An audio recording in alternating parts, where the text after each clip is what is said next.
Good evening दोस्तों। आज हम बात करने वाले हैं टोरॉइड के अंदर चुंबकीय क्षेत्र किस प्रकार से ज्ञात करते हैं। पिछली क्लास में हमने पढ़ लिया था दोस्तों कि परिनालिका के भीतर चुंबकीय क्षेत्र क्या होता है। तो हम बात करते हैं कि धारावाही टोरॉइड के अंदर चुंबकीय क्षेत्र क्या होगा। टोरॉइड क्या होता है दोस्तों, आपने पिछली क्लास में पढ़ा होगा परिनालिका। यदि आपको परिनालिका पता है तो परिनालिका को ही मोड़ के टोरॉइड का रूप दिया है। जैसे ये परिनालिका है, परिनालिका क्या बताई थी दोस्तों मैंने आपको कि जब कोई चीनी मिट्टी की जो नली होती है उसके ऊपर विद्युत रोधी तांबे के तार लपेट दिए जाते हैं इस प्रकार से। जब इस परिनालिका को हम इस प्रकार से मोड़ के वृत्त के रूप में बनाते हैं तो वह क्या कहलाता है दोस्तों, टोरॉइड कहलाता है। तो इसी के बारे में हम अध्ययन करने वाले हैं कि टोरॉइड क्या होता है। तो टोरॉइड क्या होता है दोस्तों कि परिनालिका को ही मोड़ के इसको वृत्त का रूप दे दिया, तो वृत्ताकार रूप देने पर जो आकृति बनती है वही क्या होती है दोस्तों, टोरॉइड कहलाती है। और इसकी त्रिज्या कितनी है दोस्तों, आर त्रिज्या ले रहे हैं। और एक चीज ध्यान रखना दोस्तों, ये इंपॉर्टेंट बात है कि ये आर त्रिज्या कहां से ले रहे हैं, इस परिनालिका के इस मध्य भाग से ले रहे हैं। इस परिनालिका के मध्य भाग से इसकी त्रिज्या कितनी ले रहे हैं, आर ले रहे हैं। तो हम अब क्या करना है, इसके अंदर चुंबकीय क्षेत्र ज्ञात करना है। तो दोस्तों ध्यान रखना कि इसमें चुंबकीय क्षेत्र कब उत्पन्न होगा, जब इसमें धारा प्रवाहित होगी। यह हम पहले से जानते हैं कि जब इसमें धारा प्रवाहित होगी, विद्युत रोधी जो तांबे के तार हैं, जब इनमें हम धारा प्रवाहित करेंगे तो इस टोरॉइड के अंदर जो वर्ताकार जो ये वलय है इसके अंदर, या आप टोरॉइड बोल सकते हो कि टोरॉइड के अंदर जब धारा प्रवाहित की जाती है तो इसके अंदर क्या उत्पन्न हो जाता है दोस्तों, चुंबकीय क्षेत्र उत्पन्न हो जाता है। तो इसके अंदर क्या हो जाएगा, चुंबकीय क्षेत्र उत्पन्न हो जाएगा। तो मैक्सवेल के नियमों से दोस्तों, मैक्सवेल के नियम से क्या होता है कि मैक्सवेल का दाहिने हाथ का नियम देखते हैं हम। जब इसमें धारा प्रवाहित करेंगे तो अंगूठा किसकी दिशा को दर्शाएगा दोस्तों, धारा की दिशा को दर्शाएगा। और जो हमारी मुड़ी हुई अंगुलियां चुंबकीय क्षेत्र की दिशा को दर्शाएंगी। तो जैसे इसमें धारा प्रवाहित हो रही है विद्युत रोधी तांबे के तारों में, तो इसमें धारा प्रवाहित हो रही है तो ये इस तरफ ऊपर की तरफ जा रही है। तो यह अंगूठा किसको दर्शा रहा है, धारा की दिशा को दर्शा रहा है। और ये मुड़ी हुई अंगुलियां चुंबकीय क्षेत्र की दिशा को दर्शा रहा है। तो ध्यान रखना इसमें चुंबकीय क्षेत्र भी वर्ताकार रूप में ही गति करेगा। और एक चीज और ध्यान रखना दोस्तों, जो ये वलय है ये अल्पांशों से मिलकर बना हुआ होता है। ये छोटे छोटे अल्पांशों से मिलकर बना हुआ होता है। और इसके चुंबकीय क्षेत्र की दिशा, जब इस मैक्सवेल के दाहिने हाथ के नियम से देखते हैं तो इसमें धारा प्रवाहित अंगूठे धारा की दिशा को और मुड़ी में अंगुलियां चुंबकीय क्षेत्र की दिशा को दर्शा रहा है। तो चुंबकीय क्षेत्र की दिशा इस प्रकार से घूमेगी। तो इस प्रकार से जाने के बाद चुंबकीय क्षेत्र की दिशा इस तरफ जा रही है। और जो हम अल्पांश ले रहे हैं डीएल, अल्पांश डीएल को मानते आ रहे हैं। हम पिछले वाली क्लासों में भी डीएल ही माना है क्योंकि ये अल्पांशों से मिलकर बना हुआ है। तो अल्पांश डीएल, इन दोनों की दिशा, अल्पांशों की दिशा भी इस तरफ है और चुंबकीय क्षेत्र की दिशा भी इस तरफ है, यानी कि दोनों की दिशा एक ही तरफ है। जिसके कारण यहाँ थीटा कितना हो जाएगा दोस्तों, 0 हो जाएगा। थीटा कितना हो जाएगा, 0। तो यही बात करते हैं दोस्तों कि धारावाही टोरॉइड के अंदर चुंबकीय क्षेत्र किस प्रकार से ज्ञात करते हैं। तो पहले आप इसके बारे में लिख लो कि ये टोरॉइड होता क्या है और कैसे बना है। तो इसमें लिखो दोस्तों आप, एक लंबी परिनालिका को मोड़कर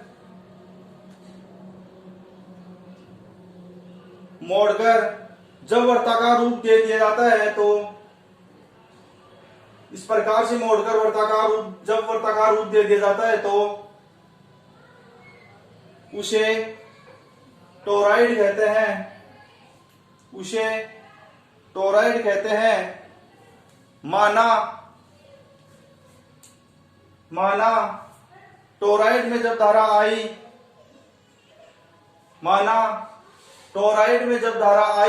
भाई टोरॉइड के अंदर कौन क्या धारा आई प्रवाहित करें, धारा आई प्रवाहित की जाती है तो टोरॉइड के भीतर इसमें जब धारा प्रवाहित करेंगे तो ही इस टोरॉइड के भीतर चुंबकीय क्षेत्र उत्पन्न होगा। तो टोरॉइड के भीतर चुंबकीय क्षेत्र उत्पन्न हो जाता है, चुंबकीय क्षेत्र उत्पन्न हो जाता है।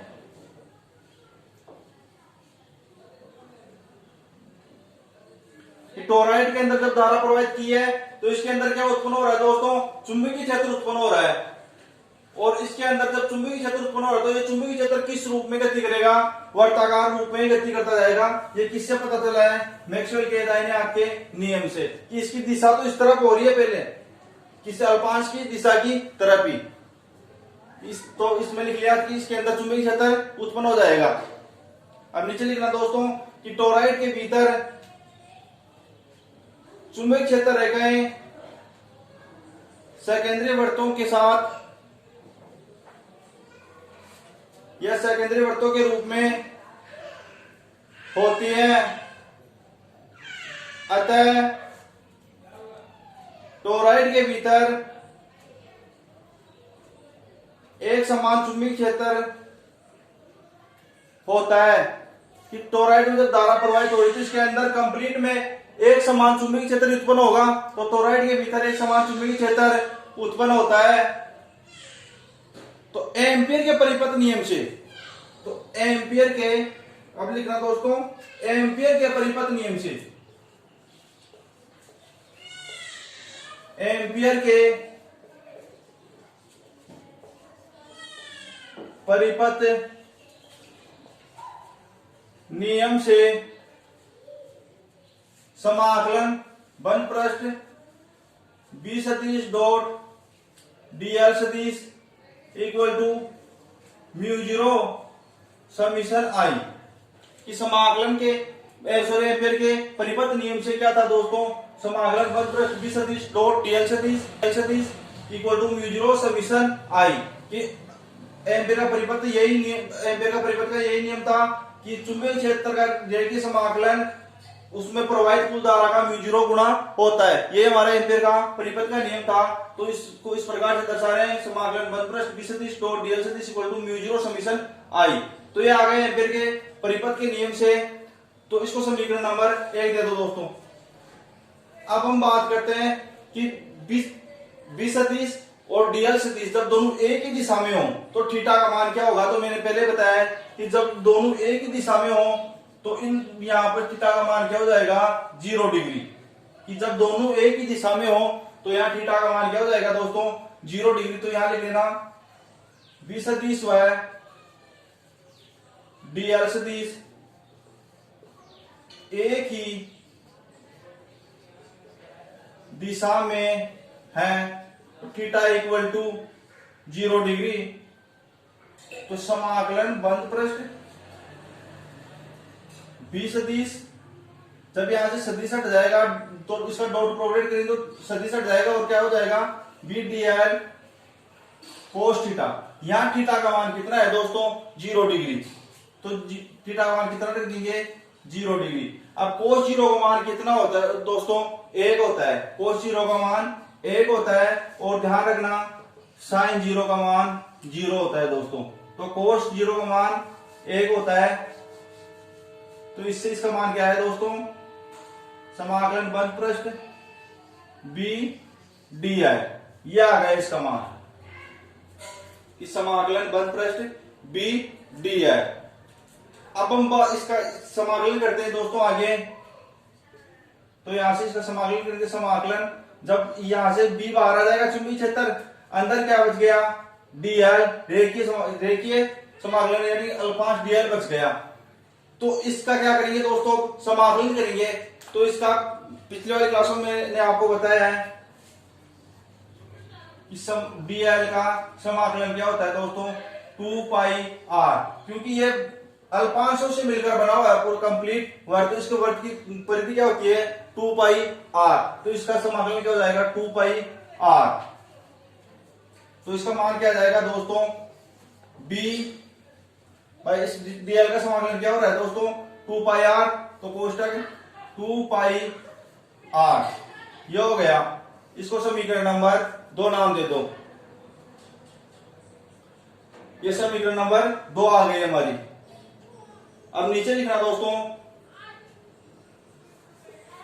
माना टोरॉइड में प्रत्येकांक लंबाई में, माना टोराइड में प्रत्येकांक लंबाई में, प्रत्येकांक लंबाई ये ले रहे हैं, तो माना टोराइड में प्रत्येकांक लंबाई में फेरों की संख्या स्मॉल n है। जब फेर प्रत्येकांक लंबाई में, प्रति एकांक लंबाई में फेरों की संख्या स्मॉल n है, कि प्रति एकांक लंबाई में फेरों की संख्या कितनी है, स्मॉल n। वर्तीय पथ की लंबाई, कि जो वर्तीय पथ है, यानी इसको लंबाई बोले तो इसकी परिधि क्या होती है, 2 पाई r। तो ये इसकी क्या होती है, लंबाई होती है, परिधि इसकी क्या होती है, लंबाई। तो वर्तीय पथ की लंबाई बोल सकते हो या परिधि। तो वर्तीय पथ की, वर्तीय पथ की लंबाई 2 पाई r, इसकी लंबाई कितनी हो गई, 2 पाई r। तो अब बात करते हैं कि वर्तीय पथ में फेरों की संख्या कितनी हो जाएगी, कि अल्फांश में तो कितनी है, कि एकांक लंबाई में तो फेरों की संख्या कितनी है, स्मॉल n। अब इसकी क्या दे दी हमारे, की वर्तीय पथ की लंबाई भी दे दी।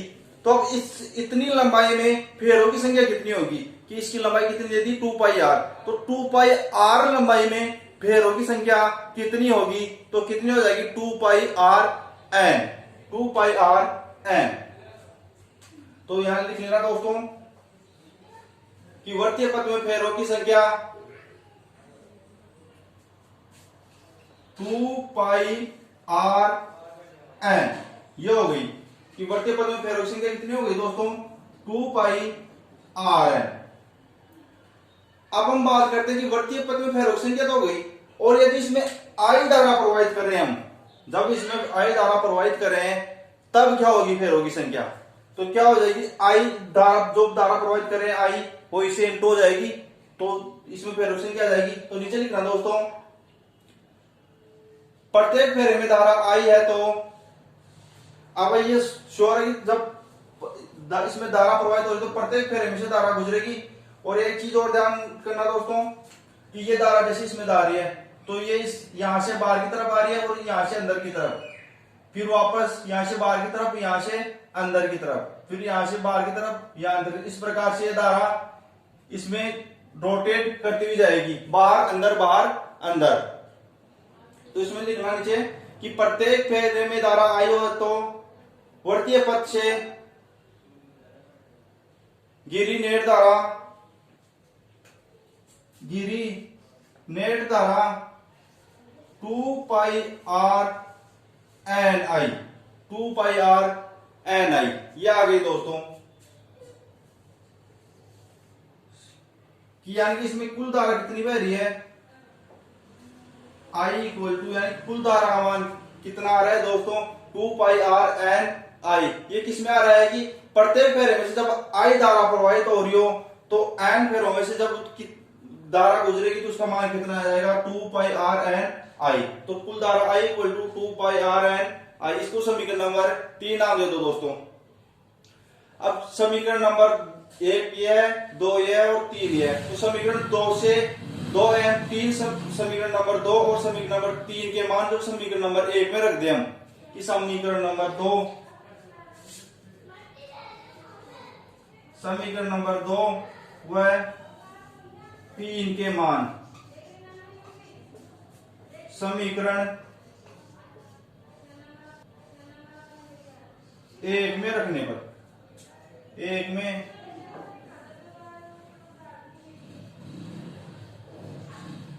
रखने पर कि समीकरण 2 के 2 ये है और समीकरण नंबर 3 ये है हमारी। तो समीकरण 2 और समीकरण 3 के मान समीकरण नंबर 1 में रख दें। तो समीकरण नंबर 2 से तो क्या मान आया है दोस्तों, b कोष्टक 2 पाई r, ये किसका मान आया है दोस्तों, इसका मान आ गया। और I का मान क्या आ गया हमारा, यहाँ से 2 पाई r n I की धारा का मान आ गया, इसमें कुल धारा कितनी बहेगी, तो n फेरों में कुल धारा कितनी बहेगी, 2 पाई r n I। और ये समाकलन 1 प्लस b सदिश डॉट dl सदिश का मान कितना हो जाएगा, b कोष्टक 2 पाई r। तो ये मान रखते हैं दोस्तों इसमें,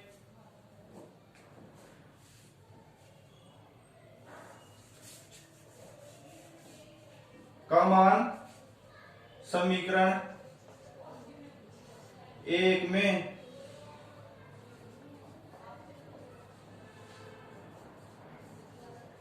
रखने पर, अब यहां देखना दोस्तों,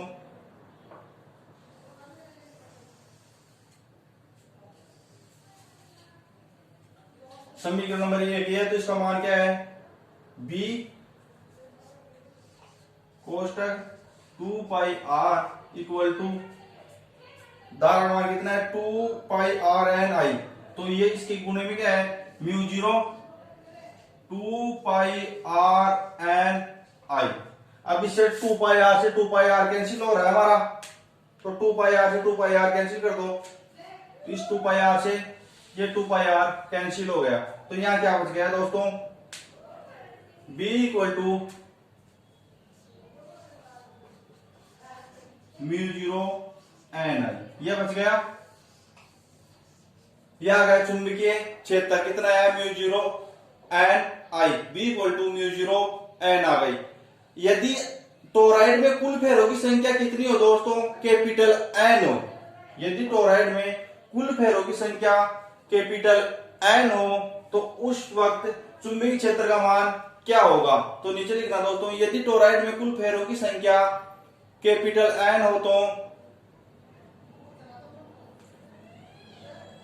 जब कुल फेरों की संख्या कैपिटल एन हो तो एकांक लंबाई में फेरों की, पहले बात करते हैं कि एकांक लंबाई में फेरों की संख्या कितनी हो जाएगी, तो ये लाइन तो लिख लेना आप, यदि टोराइड में कुल फेरों की संख्या कैपिटल एन हो तो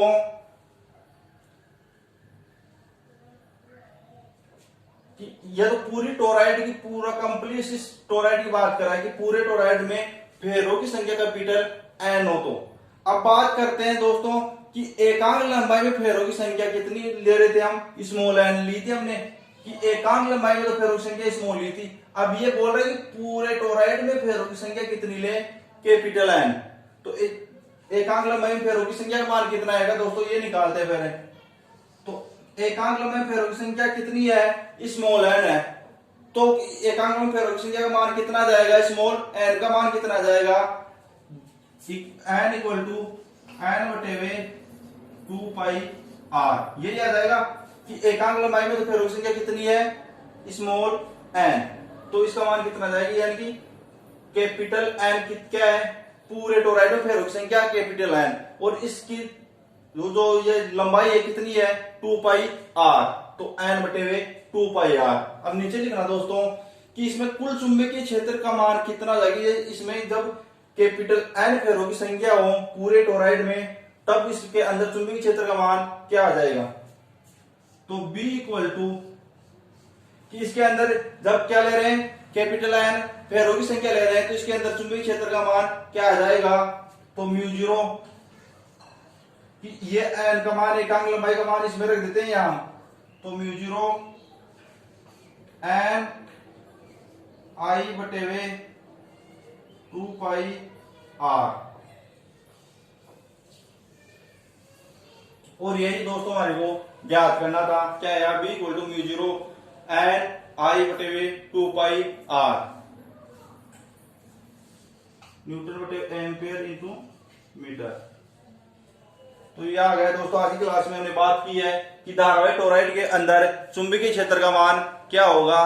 तो क्या पहले तो बात करते हैं टोराइड होता क्या है, तो परिनालिका को मोड़कर जब वर्ताकार उसको रूप दे दें तो वही क्या होता है, टोराइड होता है दोस्तों। इसके अंदर जब धारा प्रवाहित करते हैं तो इसमें चुंबकीय क्षेत्र उत्पन्न होता है, आपको इस प्रकार से लिखना है। तो फिर क्या करना है, एम्पियर के परिपथ नियम से, जब आपको एम्पियर का परिपथ नियम पता है तो ये आप ये समीकरण लिख देना, और आपको पता है कि चुंबकीय क्षेत्र और अल्पांश डीएल दोनों एक ही दिशा में हो तो थीटा का मान 0 डिग्री होता है।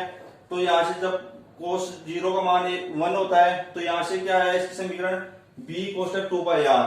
अब यदि प्रति एकांक लंबाई यानी कि इसमें प्रति एकांक लंबाई में यानी अल्पांश ले रहे हैं डीएल, इसमें फेरों की संख्या क्या हो, स्मॉल एन हो, यानी प्रति एकांक लंबाई में फेरों की संख्या एन हो, तो पूरे पथ यानी पूरे पथ की लंबाई कितनी है 2 पाई आर, उसमें फेरों की संख्या कितनी होगी, तो 2 पाई आर एन आई। अब बात करते हैं कि इसमें यदि धारा आई प्रवाहित हो रही हो, कि प्रत्येक फेरे से धारा आई प्रवाहित हो रही हो, तो उसमें इसमें कुल धारा कितनी प्रवाहित होगी, तो 2 पाई आर एन आई, यानी कि एन पर होगी कितनी 2 पाई आर एन आई। तो इस प्रकार से ये समीकरण, इसको कुल धारा कितनी पे बह रही है 2 पाई आर एन आई। इसको समीकरण नंबर 3 नाम दे दो। ये दोनों मान समीकरण 1 और 2 के मान इसमें रख दो समीकरण नंबर 1 में, तो ये आपका आ जाएगा। तो ये आ गया दोस्तों धारावाही टोरॉइड के अंदर चुंबकीय क्षेत्र। आज क्लास में इतना है दोस्तों। और जो स्टूडेंट न्यू है उन्होंने यदि चैनल को सब्सक्राइब नहीं किया है तो दोस्तों सब्सक्राइब करें, लाइक करें और दोस्तों को शेयर करना ना भूलें। जय हिंद दोस्तों।